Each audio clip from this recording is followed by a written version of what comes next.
She folded the paper carefully, as if each handwritten letter were a secret hidden between the seams of his suit. She slipped the note into the inside pocket of his suit jacket before gala dinners, hoping he would read it. But what she got in return was silence. He walked through the halls with her by his side, but his eyes searched for other presences. His smiles did not include her. The toasts never mentioned her name. And when the music stopped, when the guests left, he would open the bedroom, a door, and find the bed empty, until one day the notes stopped, and with them something inside him stopped too. But it was too late, because the last note, she had left it somewhere else. It wasn't her absence that woke him up. It was the presence of an emptiness that silently spread through the halls of the mansion.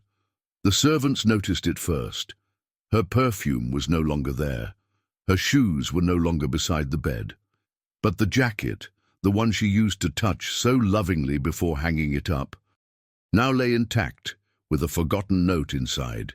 He found it by chance, too late, and for the first time. He read it. The words were not demands, nor demands. They were tenderness and farewell. And in that moment, amidst the luxury that had always protected him from real feelings, he felt the cruelest ruin, the loss of the one he loved in silence, while he offered the world only appearances. If this story has already caught your attention in the first few seconds, leave a like and subscribe to the channel. It makes all the difference in helping more people find stories like this. The music echoed softly through the brightly lit hall, the violins filling the air with an almost unreal elegance. The guests laughed, toasted, and spoke too loudly to hide their insecurities, disguised as etiquette. She was there, as always, silently beside him. Her petrol blue dress fell like water over her thin body, and her delicately tied hair exposed the nape of her neck where he never touched it. Her eyes roamed the hall calmly, but inside it was as if they were searching for something they knew they would not find. He, on the other hand, spoke to everyone. He shook hands. He gave practiced smiles and timely laughs. With each laugh he gave, she felt she was a few steps further away, even though she was glued to his arm. It was the first big dinner after the wedding. The press was there. His business partners were there too. He made a point of showing her off as if she were just another item. Of his wealth, an elegant, young, discreet wife, but he didn't make a point of looking at her, not even once, and she noticed it from the beginning. She just didn't know if it was coldness or just indifference. As the glasses clinked in yet another business toast, she lowered her eyes and reached for the inside pocket of his jacket. No one noticed, not even him. The note was already there. Short, calm, loving. Something like, "If you need a place to rest your eyes tonight, I'll be." In the garden, he didn't read it. Later, in the quiet room, she sat on the edge of the bed. She carefully removed her earrings. She brushed her hair. She waited. She heard his footsteps coming from the hallway, the sound of the door opening. But nothing happened. He just walked in, took off his jacket, hung it in the closet, and walked straight to the bathroom. He didn't notice the note. He didn't notice her gaze. He didn't notice that this room, for the first time, was starting to make her feel cold inside. She lay down, but she didn't sleep. And when he got out of the shower, he didn't even ask how she was. He just turned off the light. In the darkness, she stared at the ceiling and wondered if it would be like this forever, invisible in the full glare of the spotlights. The next morning, while he was still asleep, she slowly opened the bedroom windows. The sun filtered in shyly, filtering through the light linen curtains. The silence was thick, almost respectful. She walked over to his hanging jacket, slid her fingers along the fabric, and discreetly removed the note from the night before. Untouched. No extra folds, no fingerprints, no evidence that he had even noticed. Carefully, she folded the paper again and placed it inside a wooden box where there were already 2 other notes, also read only by her. She felt strange doing this, persisting, trying, hoping for something that might never come. But she wasn't ready to give up yet. That same night, another dinner, another social event, another room that shone brighter than his eyes. She was wearing a different dress, this time emerald green, and a light smile, which she practiced in front of the mirror to make it look natural. Before they left, while he was adjusting his tie, she approached him as if offering to help. He said, "That's fine," and moved aside. She smiled anyway. When he picked up his jacket, she put her hand on his shoulder, as if saying goodbye in silence, and with an almost imperceptible movement, she slipped another note in. This time he noticed the gesture. He turned, looked at her, and arched an eyebrow. "What's wrong?" he asked, somewhat bored. She simply replied, "Nothing." He didn't insist. At the event, he was more talkative than usual, maybe because an old crush was there, a woman who knew how to laugh at his jokes with that sparkle in her eyes that she, his wife, had never learned to imitate. She watched from afar, holding a glass of champagne as if holding a shield. It hurt, not because of the woman, but because of his effort to appear charming even to someone who wasn't his. The difference between what he was to others and what he was to her was obvious. Hours later, in the car back, the silence between them was as thick as the fog outside. He was fiddling with his cell phone, smiling at the screen, typing quickly. She was looking out the window.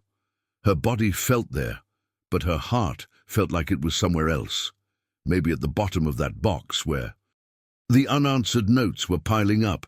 When he got home, he left his jacket on the armchair. He went straight to take a shower. She waited for the bathroom door to close, walked over to his clothes and, with trembling hands, picked up the paper. It was still there. Still, like his attention. That night, she didn't cry. There were no more tears. There was only a beginning of certainty, a sketch of courage. The note spoke about how proud she was of him, even if he didn't realize it. About how she wanted him to see her with the same care he saw his business, his watches, his figures, but he didn't want to see it. And that hurt less than she imagined. What really hurt was continuing to hope for a miracle in a man who wouldn't even read a piece of paper with his own name written with such care. Time did not stop, but for her, everything began to seem like a repetition. The halls changed, the flowers at the receptions varied, the menus at the events changed names, but the script was the same.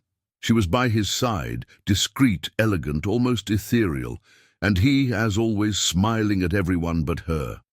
She learned to follow the steps like a memorized dance, a discreet compliment to the hostess, a slight smile to the photographer, a half-full glass in her right hand, and her left hand resting on his arm, which remained still. The photos appeared on the covers of society magazines, and columnists wrote about the perfect couple, the darlings of the elite. But she knew, he knew, they were 2 bodies in sync, but with misaligned hearts. She was never one to demand. She didn't ask for explanations. She didn't make scenes. She always believed that true love can't be demanded. It can be awakened. And she hoped that one day he would wake up, that he would realize that the silent woman by his side wasn't just another elegant presence in the crowd, but a soul screaming to be seen. The problem was that he didn't hear silent screams. He was too busy listening to the applause of people who didn't really care about him. The notes continued, small gestures in the form of words, sometimes just a sentence. "Today you looked handsome when you laughed with the waiter." Other times, memories. "Remember the day it rained and you covered me with your coat? That's when I knew it was you." But all of that was lost among the pockets of expensive suits and the priorities he insisted on keeping far away from what really mattered. She no longer expected him to respond. She just wanted him to feel at least once. But he remained untouched, like a statue made of applause. Her friends asked her why she was still with him. She smiled and said she loved him. But inside, she wasn't sure if that was true or if she was just holding on to what could have been.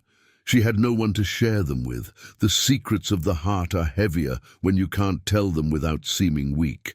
And she didn't want to be weak. She wanted to be seen. She wanted to be chosen. One of those nights, as she was climbing the stairs of the mansion, she heard muffled laughter coming from his office. The half-open door showed him on a video call. She saw the woman on the screen, young, beautiful, exaggerated. He was laughing in a way he hadn't laughed with her in a long time. She didn't hear anything compromising, but she didn't need to. The intimacy was there. That conversation, that look, that loose laugh, they were proof that something inside him was surrendering to another person. And seeing him like that, she had the impression that everything made sense, the silences, the ignored notes, the averted eyes. It was as if the puzzle finally had all the pieces. She walked down the stairs slowly, with almost floating steps. She went to the garden. She sat on the wooden bench. She looked up at the sky, and there, for the first time, she felt that she was losing her fear. Not of abandonment, but of abandoning herself. She knew that it was not yet time, but she also knew that the time would come. That morning, he woke up alone.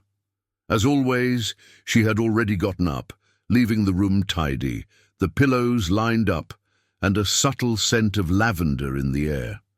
The difference was that day she was nowhere in the house. The coffee was getting cold on the tray left on the corner table. The flower in the vase seemed to be tilted too much, as if it too felt absence. He didn't look for her right away. He was used to her silent presence, and her even quieter absence. He thought she would return in minutes, hours, as she always did. But she didn't.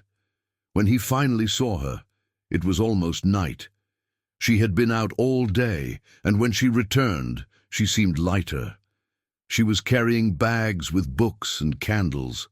There was something new in her face, a different silence. It wasn't sadness, it was determination. He noticed, and for the first time he commented, "Did you leave without warning?"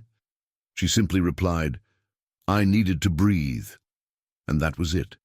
He didn't insist, and she didn't explain. But that day, she didn't leave a note. And that emptiness seemed bigger than all the forgotten papers in his pockets. In the days that followed, she began to go out more often. She visited bookstores, parks, and small cafes in neighborhoods far from the upper class. She sat alone. She observed. She wrote, not notes, diaries, entire notebooks filled with feelings that she had previously hidden behind short sentences on delicate paper. Now they were entire pages, tears that ran down the letters, truths that did not fit into discreet folds. She was slowly discovering that there was something inside her that could no longer be compressed. He was still the same. Events, smiles, business. But now he was starting to notice small absences. Her perfume no longer filled the hallways, her dresses were not as organized in the closet, her favorite dishes no longer appeared on the cook's menu, and, most importantly, the notes had disappeared. Subtly, but definitively. He rummaged through old jackets, opened the watchbox, emptied pockets. Nothing. And that bothered him in a way he couldn't explain. One night, alone in his room, he opened the closet and found an old note, forgotten deep in the pocket of a blazer he hadn't worn in months. He read it. It was faded, crumpled, but the words still hurt. It was a sweet text, saying only, "I saw how you helped that boy today. That was the man I fell in love with." He stood still, staring at the letters. The paper seemed to Way more than gold. He felt something strange in his chest, as if he had lost something and only realized it now, as if time was taking its toll. At that very moment, she was sitting on a park bench, watching an elderly couple who were laughing together, really laughing. And in that other people's laughter, she saw what she had always wanted, and what she had never had. And in that moment, without pain, without drama, she knew. She was learning to let go, not with anger, not with resentment, but with self-love. Dinners continued to happen, the invitations, the formalities, the flashes. She was still by his side, on the outside. On the inside, I was already somewhere else. The dresses were now chosen without emotion, as if fulfilling a role. The smiles were polite but empty. When he held her arm in front of the photographers, she felt as if she were about to disappear from her own skin. He didn't notice. He believed she was there, intact, as she had always been, but he didn't realize that she had become part of a scene she no longer wanted to inhabit. On the third night of events in a row, she felt a little dizzy. She discreetly excused herself and went to the salon's bathroom. She locked herself in and looked at herself in the mirror. Her eyes were dull, her skin was pale. The woman before her seemed like a stranger. But what frightened her most was realizing that she no longer felt anything, no pain, no sadness, just a tiredness so profound that it bordered on forgetting who she once was. That night, when they returned home, he praised the party, the buffet, the orchestra. She just nodded. He mentioned the presence of an old friend, saying it was interesting to see her again. She remained silent. When they went up to the bedroom, he took off his jacket and left it thrown over the chair. "Aren't you going to ask me anything?" he said, half smiling, half teasing. She looked at him for a few seconds. "No," and went into the bathroom. He frowned in surprise. For the first time, he missed something he had never valued, her attention. Alone in the room, he picked up his jacket and, in an instinctive gesture, put his hand in his pocket. He expected a piece of paper, a message, anything. There was nothing. And the empty pocket echoed in a place he didn't know existed. For the first time, he felt the cold of being alone, even indoors. He went to sleep without saying goodnight. She was already lying down on her back. They didn't move. And the silence between them was no longer comfortable. It was unbearable. The next day, she woke up early and left. She didn't tell him. She didn't explain. She carried only a small bag and a notebook with her.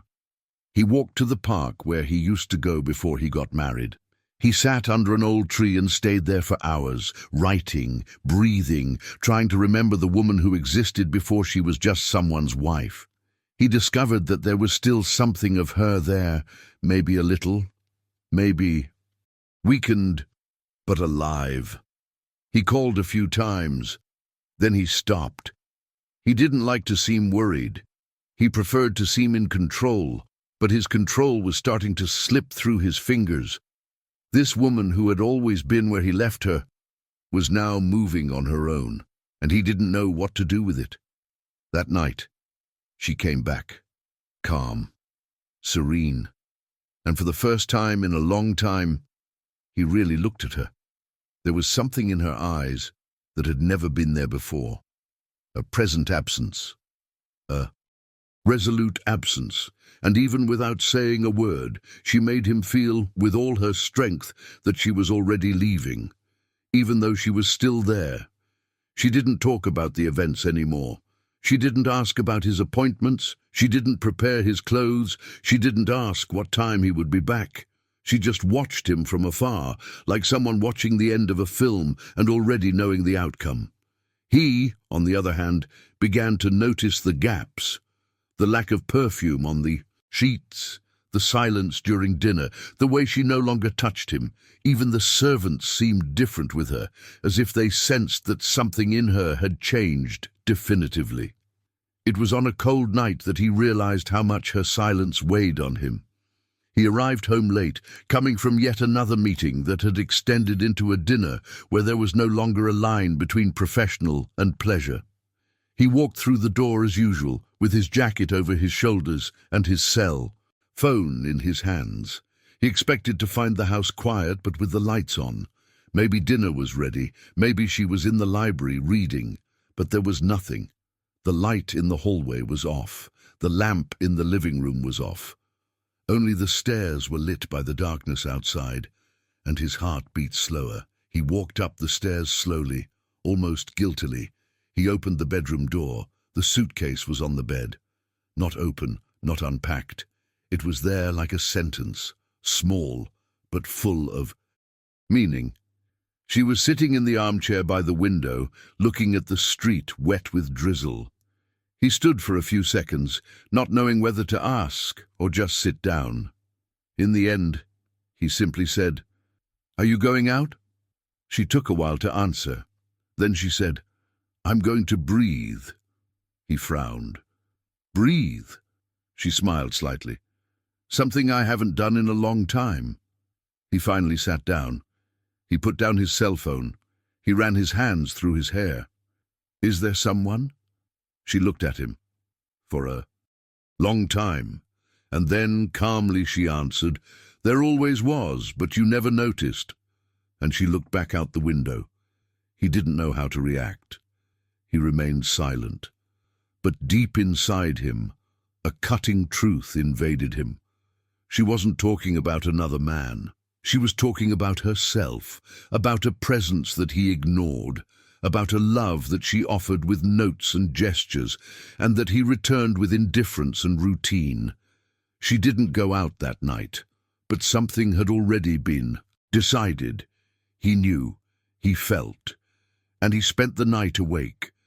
For the first time, without sleeping before her. For the first time, unable to act as if nothing was happening. The next day, she made coffee. She poured herself coffee, and left early. She didn't leave a note. She didn't text him. He sat alone at the dinner table, staring at the empty place where she usually sat. He picked up his napkin, without knowing why. And for the first time, he felt like writing something. But he didn't know what. Because he had never learned to talk to her. He had never learned to say what he needed to. And now, maybe it was too late. The days began to drag on as if the house had lost its voice. She arrived late, left early, didn't warn him, didn't explain.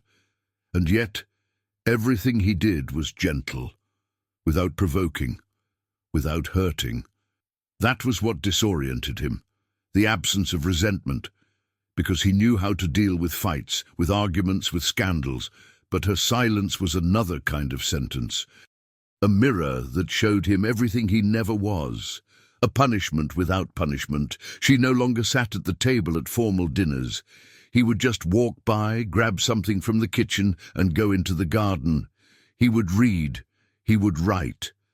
And when he came to her, he would just say, "I need time." He didn't demand space. He took it gently.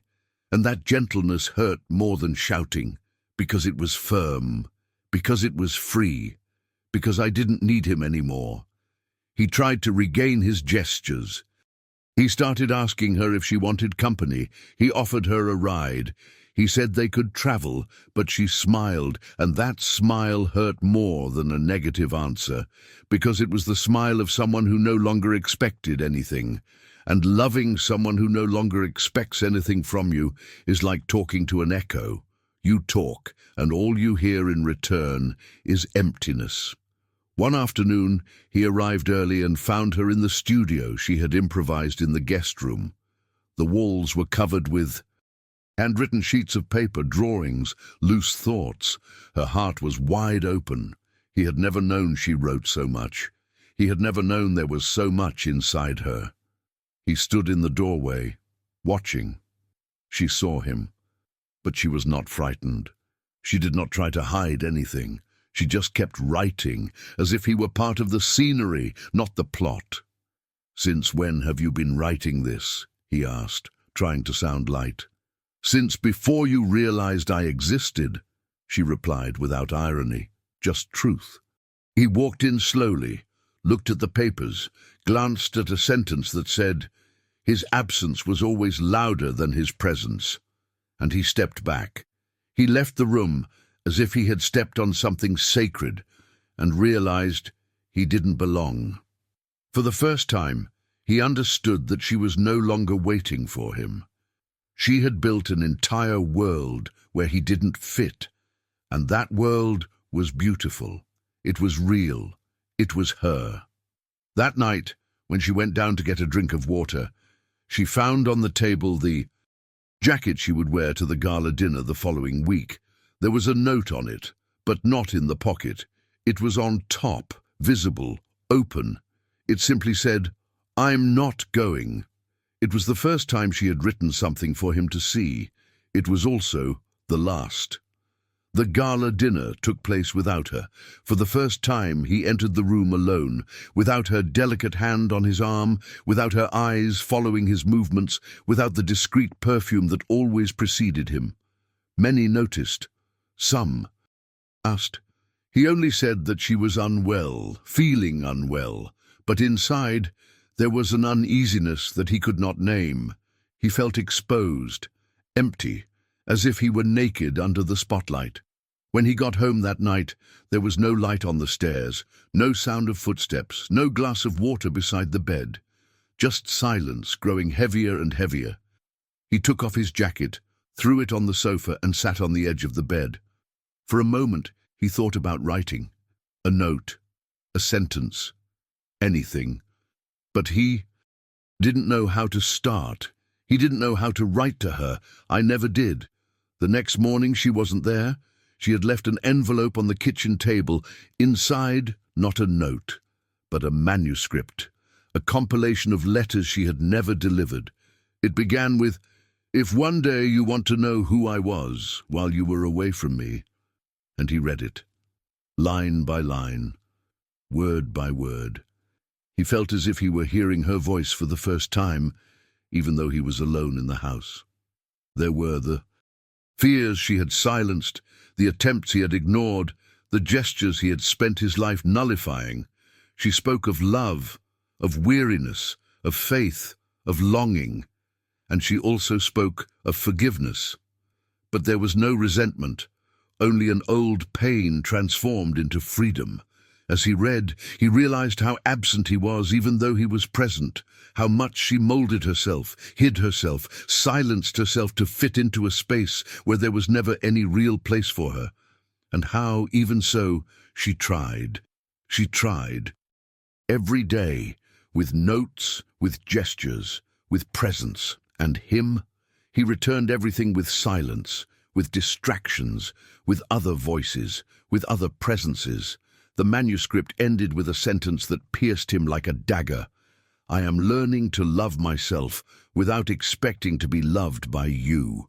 And that was louder than any scream. It was definitive. It was the final point. He picked up his cell phone. He thought about calling, about writing. But what could he say?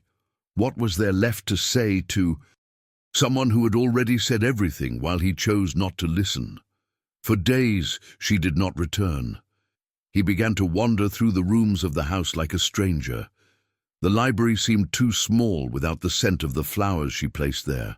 The garden was dry, and the jackets all were clean, neat, but empty. No notes, no touch, no meaning. Her silence was now a presence that followed him like a shadow, and he was finally beginning to understand what he had lost. Not just the woman who had been with him, but the woman who had waited for him in silence, the woman who had loved him while she wrote papers he never wanted to read. There were weeks without any news. She didn't call, she didn't text, no sign of him. And he, who so appreciated control, discovered what it was like to be ignored with grace. There was no blocking, no ban. She had simply disappeared from reach, as if she had dissolved the bond between them with the same delicacy with which she wrote her notes. And he began to look for traces. He searched the networks, called one or two of her friends with whom he had never bothered to maintain friendship. The answer was always the same. "She's fine." Nothing more than that, nothing that included him. And that emptiness hurt more than any direct answer. He began to do what he had never done before. Remember. Remember the time she had waited for him in the lobby while he was late for dinner. Remember the time she had helped him with speeches, but was never mentioned in the acknowledgements. Remember the nights when he had seen her eyes light up with the desire to tell him something, and he had simply left the room. Remember the day she had danced alone in the garden, and he had watched from afar, thinking it was foolish, and now, without her, each memory felt like a debt he could never repay. She decided to go back to the guest room, that makeshift studio. Maybe there was more. And there was. Notebooks, loose sheets of paper, clippings, poems, unfinished sentences, drawings of holding hands, of open flowers, of half-open doors, an entire world where she took refuge so as not to go crazy, a world he never wanted to know, and there on the floor she found an envelope with his name on it. She opened it. It was a single sheet of paper, undated, unsigned. It said, "One day you will look for me, but on that day I will no longer be the woman who expected to be found."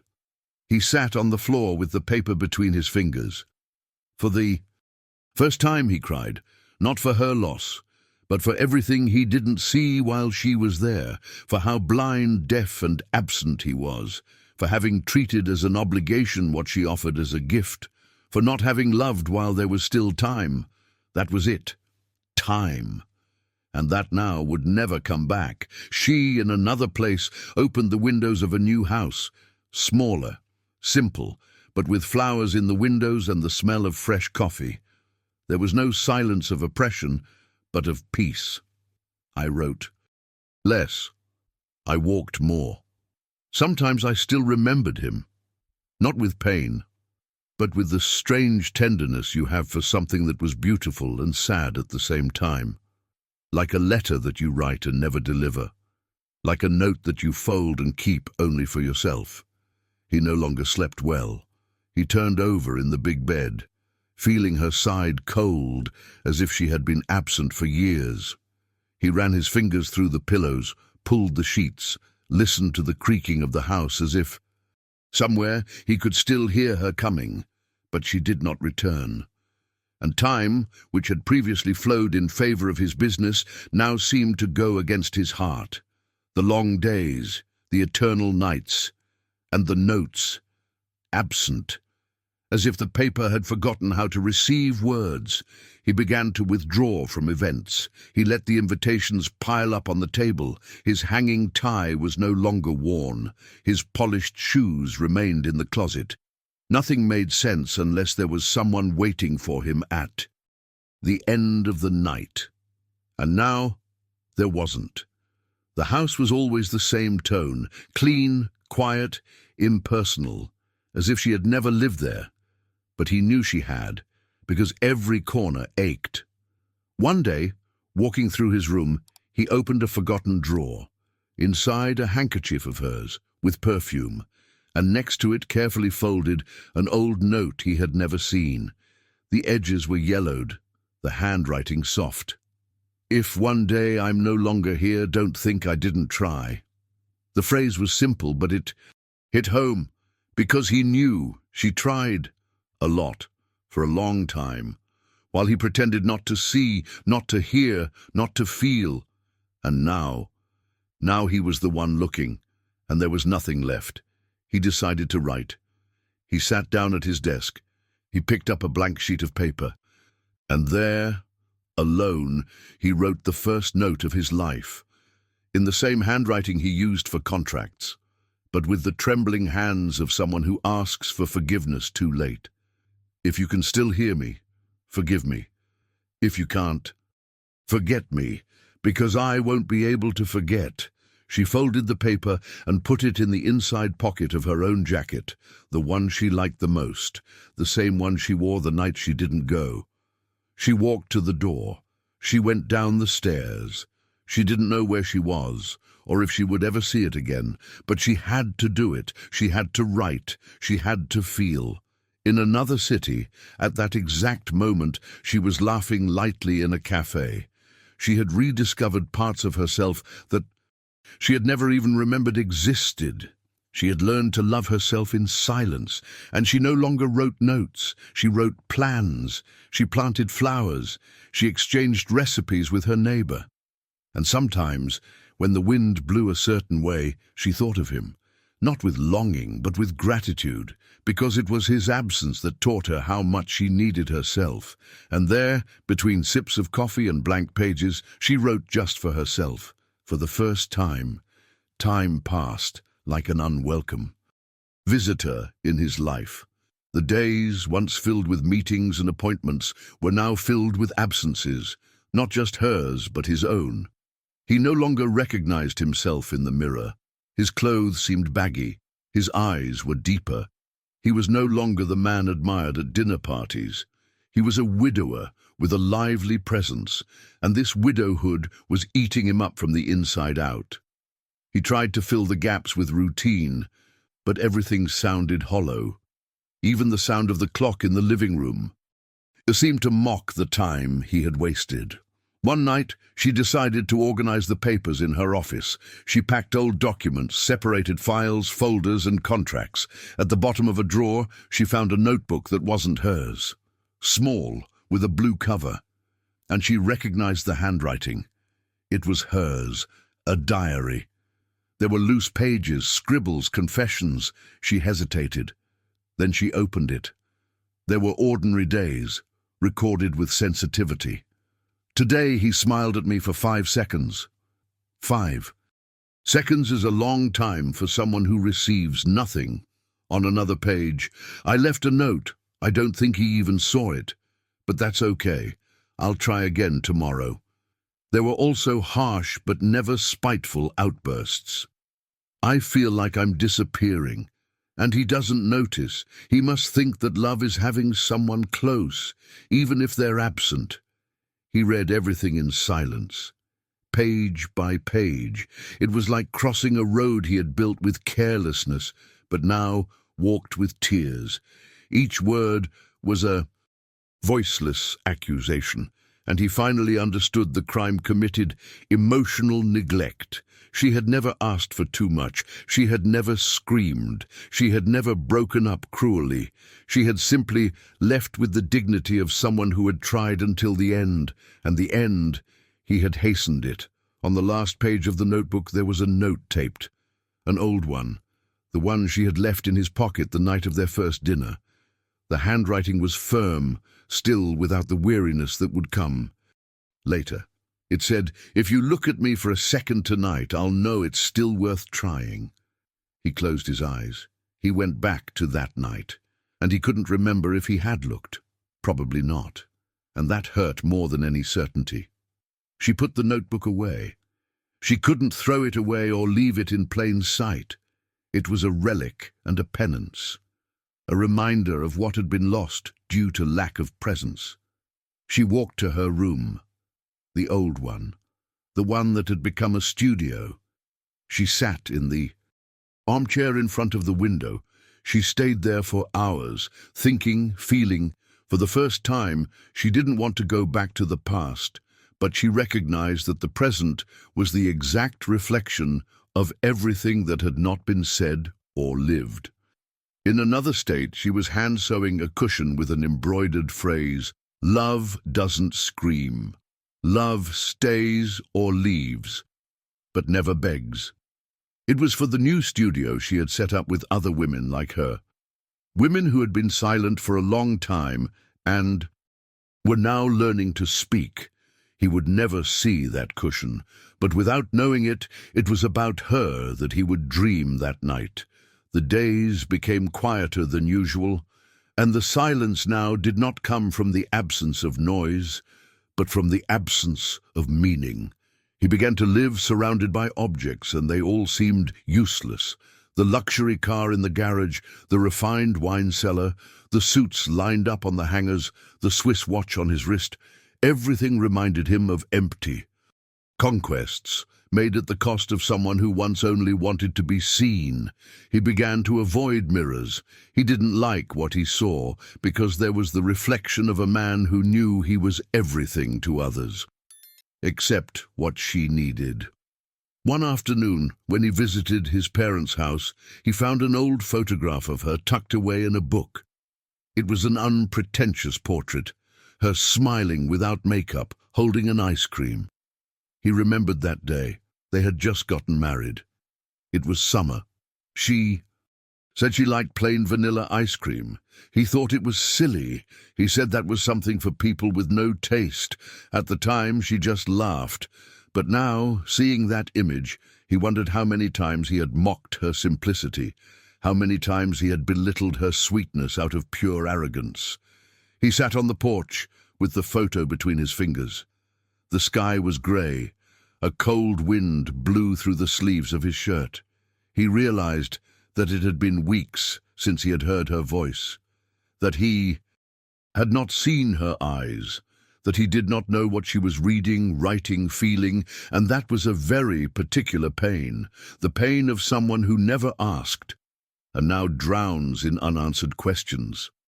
That night he returned home more slowly. He sat down at his desk.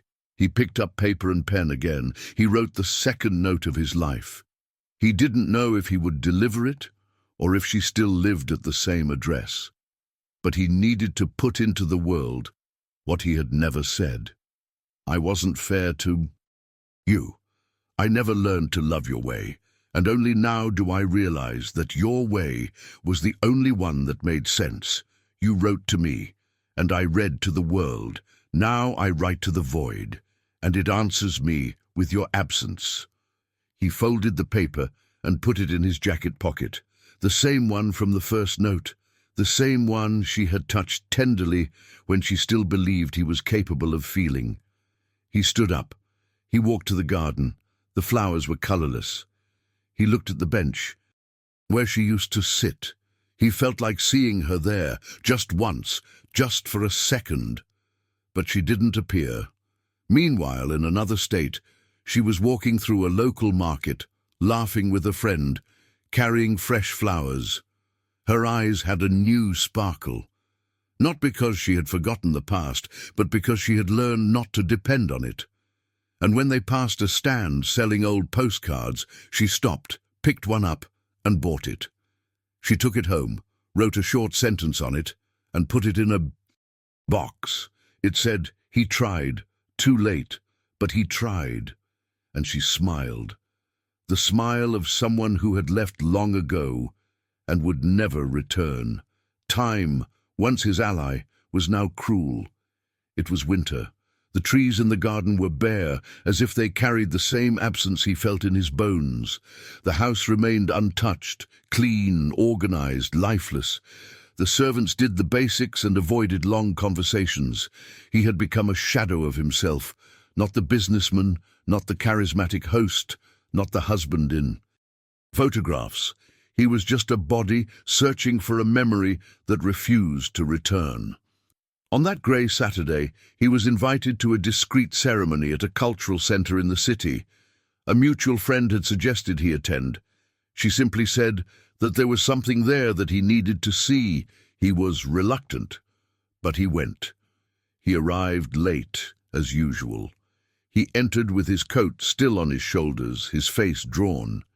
He sat in the back, among people who were talking quietly, with cups of coffee in their hands. In the center of the room was an exhibition, small, intimate. White walls covered in handwritten texts, loose phrases, excerpts from letters, minimalist drawings. In the corner, a clearly framed painting read, "Notes to those who never read." He froze. He approached slowly. The handwriting was unmistakable. It was hers. Each text on the wall was a note he had never seen, saved letters, buried feelings, the love she had for him, exposed to the world, and finally read by eyes other than his own. There was an emotional crowd. People were commenting, praising, taking pictures. A group of women were reading aloud from a selection of notes and diaries, and he, standing in the middle of the room, couldn't speak. It was as if he were surrounded by all the words she had tried to deliver and he had refused. And now each one pierced him with the precision of an ineradicable regret. At the back of the room, an original notebook was on display in a glass case. He recognized the blue cover. Inside, on the first page, was that old note, "If you look at me for a second tonight, I'll know it's still worth trying." The caption underneath read, "This was the first note. Never read. Until now." And then he understood. The exhibit wasn't just about her. It was about everything she had been, while he was busy being anything but the man she deserved. The curator announced that the author could not be present. She was in another country, experiencing new cycles. They said she had sent a message, printed it, and left it on the main table. He approached slowly. He read it in silence. "Love does not disappear. It changes its home, its name, its place, and sometimes its destiny. Thank you to those who taught me to write, even if there is no response." He left the gallery without saying a word. He walked to his car. He sat in the driver's seat but didn't start the engine. He opened his jacket pocket and took out the note he'd been carrying for weeks, the one he'd written asking if for forgiveness. He looked at the paper. He folded it carefully, and for the first time he did what she did. He put it in his inside pocket, as if he was offering himself the chance to keep it, not to wait. At home that night he hung his jacket on the hanger, but something in him had changed, not on the outside, on the inside. And before he turned out the lights, he looked at the empty spot on the bed, and for the first time he didn't ask her to come back. He just whispered, "Now I read." On another continent, she was walking through narrow streets, carrying a small suitcase and fresh flowers in her hands. A child ran up to her and handed her a piece of paper, a simple note drawn with colored pencils, a crooked heart. She smiled, put it in her pocket, and moved on. She didn't need answers. Life, finally, was writing back to her. If this story touched your heart, leave your like. It helps this message reach more people who need to hear it. Subscribe to the channel so you don't miss the next reports that reveal what many hide in silence. And comment below, "Now I read," to show that you understood the true value of those who love in silence. And it doesn't come out yet, because the video that is appearing on your screen will chill your soul. Click on it now and get ready for another story you'll never forget.